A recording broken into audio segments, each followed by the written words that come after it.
and it will be done.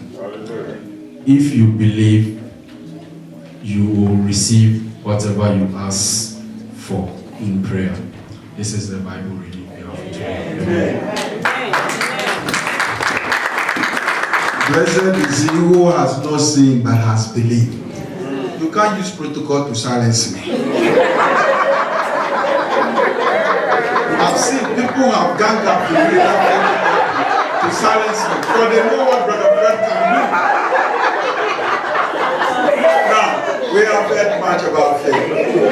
This is time for questions and answers. I am not going to answer the questions. So, can someone invite two questions, or 2 questions from here, 2 questions from there? No, we're a group.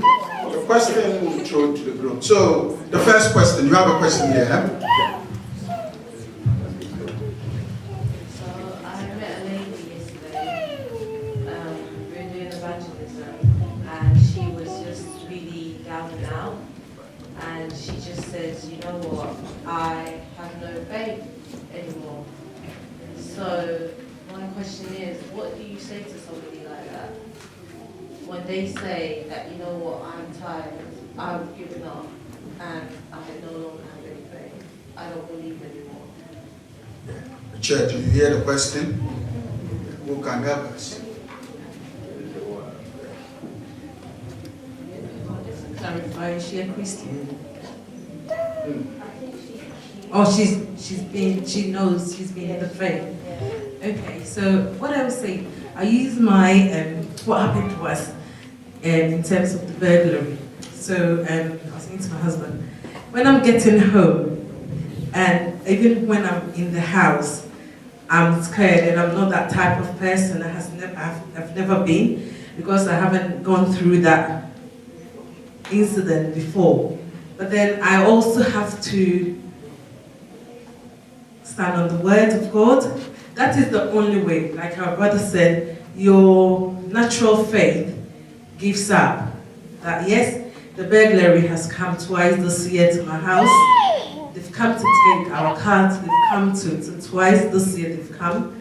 So it is scary. I'm not going to deny that. But I also know, and I believe, and I also have to stand on the word of God. So what I would say to you is, you just have to use the word of God. No amount of words that you can, the natural ways, it doesn't make sense. Because you could ask the same question, God, why were you there and you allowed someone to come to my house? I prayed and committed my house onto your hands.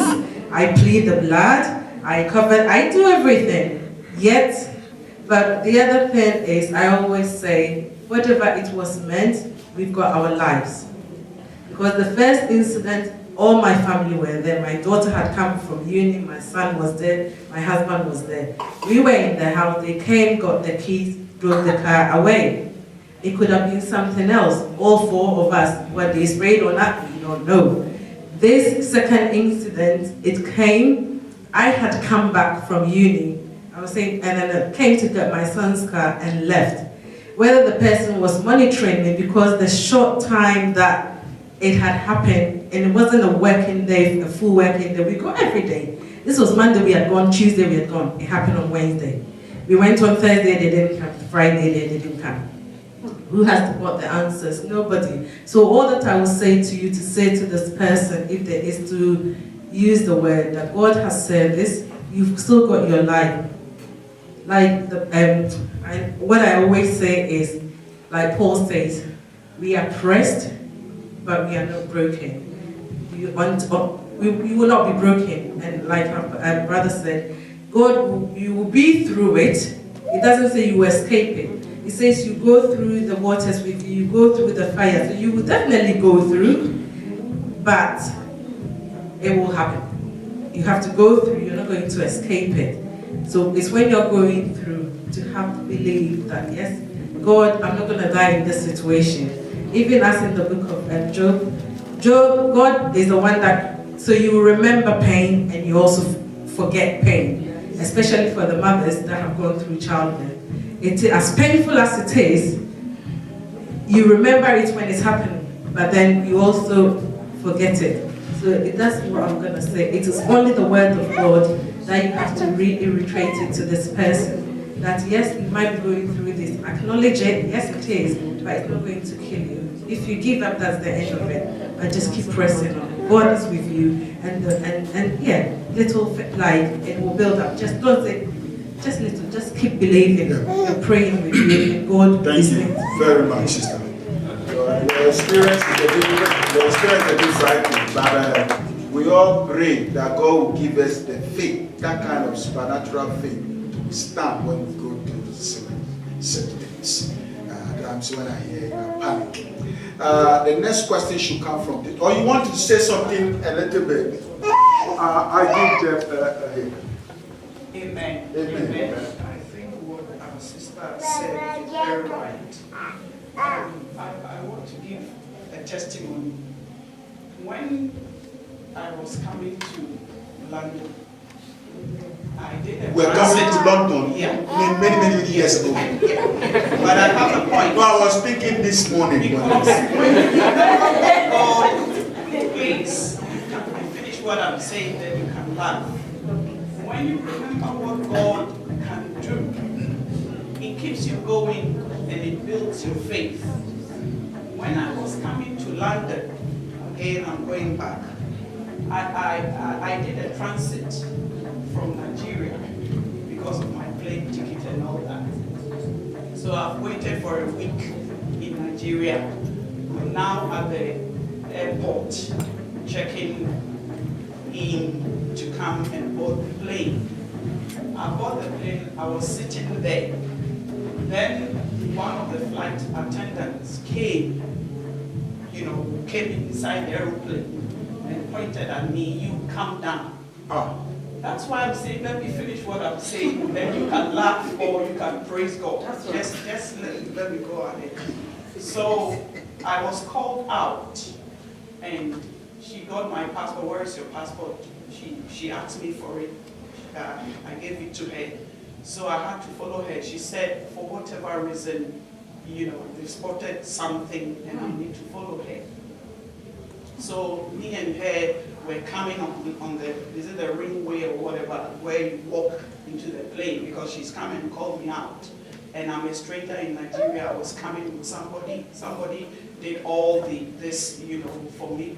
I'm just following instructions to come. So now, whatever they spotted.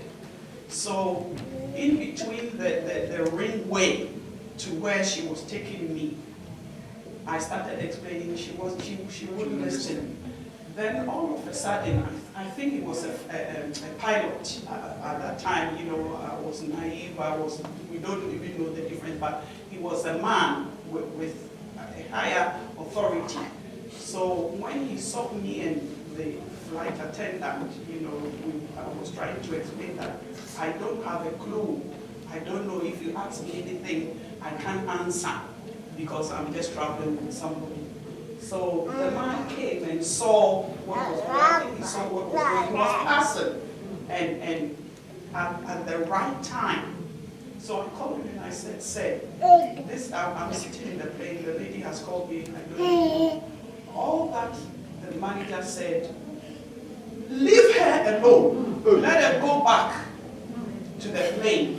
Just leave her alone." So the lady gave me back my passport.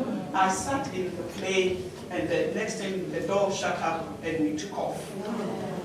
And that's what I'm telling you. I am a miracle baby. I'm a miracle from the time of my youth, but the time in my mother's womb, I've been a miracle. Sometimes people don't say things, so you don't know anything about somebody. When this man just saw and I called him, the man just commanded the woman, and the woman could not say a word. I sat back in the plane, and the door was shut. I'm going bye-bye. So, in times of difficulties, yes, faith, we are talking about faith.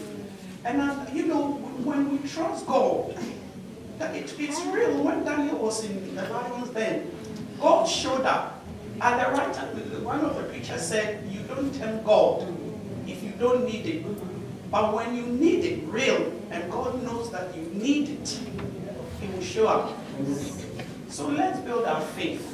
There are testimonies, you might not say yours. I'm just saying mine, for you to know that God is real and He turns up. When somebody says he's giving up, he shouldn't give up. There are a lot of scriptures in the Word of God. Why the fruit of the Spirit? Long-suffering, patience. And a child of God says he's a Christian and she's giving up.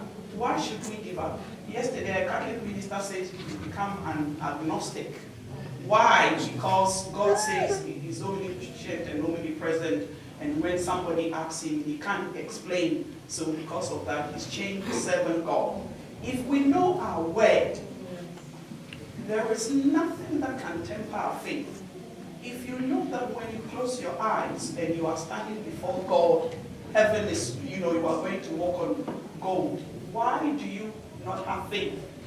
At the end of the day, our walk is faith. We haven't seen God. We haven't been to heaven, but we believe it.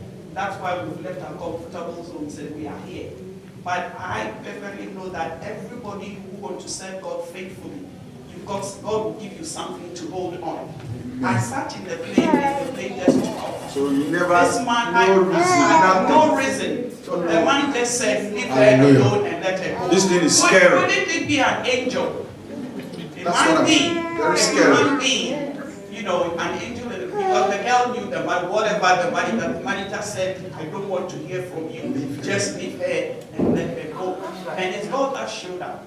So God will always show up. Let's keep on trusting and obeying and do the rest. Thank you.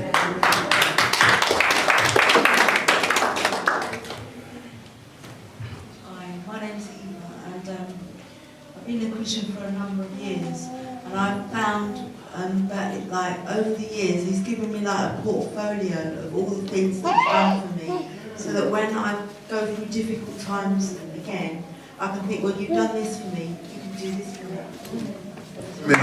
Good. Let's count your blessing. Count your blessing in there one by one. Count your blessings, see what God has done. Count your blessings, name them one by one. And it will surprise you what the Lord has done. One more question and that's it. You are asking question. I'm saying something to support. I didn't finish. So No. No, this time is question. I'm sorry.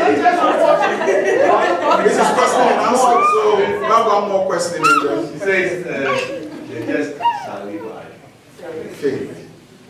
and the faith is like a seed sown on the ground. It germinates, sprouts out, and just do its job as bear fruit. The woman who was saying he just doesn't have any faith anymore. It's not going to be. It's just on the surface. It's like a seed that is planted on the rock. The seed hasn't gone there, so you easily give up. If the seed had germinated and the root had gone deep, you will not be shaking. Amen. You'll be like the Daniel and the Shadrach and Abednego and all of them, because they are faithful. Well, that's well trenching the soil. Good. The last question from here. Anybody? Anybody? Yeah. It's a contribution, eh? Yeah, contribution. Very well done. So I have the same situation with a friend who is going through very, very difficult times. And we started talking, and I was saying in terms of our faith, we're at different levels in terms of our faith. The pastor that was here a couple of weeks ago, the Nigerian pastor, and he gave examples of where people were at different stages of their faith. So I said that my faith was stronger than hers. But she would say that she would pray every night, every morning. She would pray. It's the first thing that she would do. She puts gospel music on. She worships. She does all these stuff. She was telling me all the practical things that she did. And in my heart, I had to ask her. I said, "Do you have a relationship with God?" because I think that your faith can only come and increase if you have a personal relationship with God. And that was quite interesting. It would be in response to Sister Elena's sister as well, that sometimes we go through these battles, but because we don't have that divine encounter where we meet with the Lord each morning, each night, it doesn't mean anything to us. And that was and when I asked her this question, she said no. She said when she picks up her book, her Bible, that it just looks, she doesn't understand it doesn't mean anything to her. And so that was her barrier. That's what she needed to do. She needed to increase her faith by reading the Word and having a personal relationship. And I think that would be to anyone else who was losing faith, that we have to then start to examine what's missing. So for her, and for a lot of people as well, even myself, I would say, it's about being committed to having that one-to-one relationship, because then her faith will be restored. Thank you. Amen. Thank you very much. I've got two more things to. Sister Dora, you have announcement? Any announcement? Then we'll have birthday. I think there is a birthday somewhere. I've heard about it. So is it upstairs or? Let's give her a hand. Amen. Amen. Shall we listen to the announcement for the week? We have Bible studies here from Monday from 7 to 8 p.m. and Tuesday the youth camp continues at Bridge Road Center, which is 3:30 p.m. And Wednesday we have prayer meeting from 7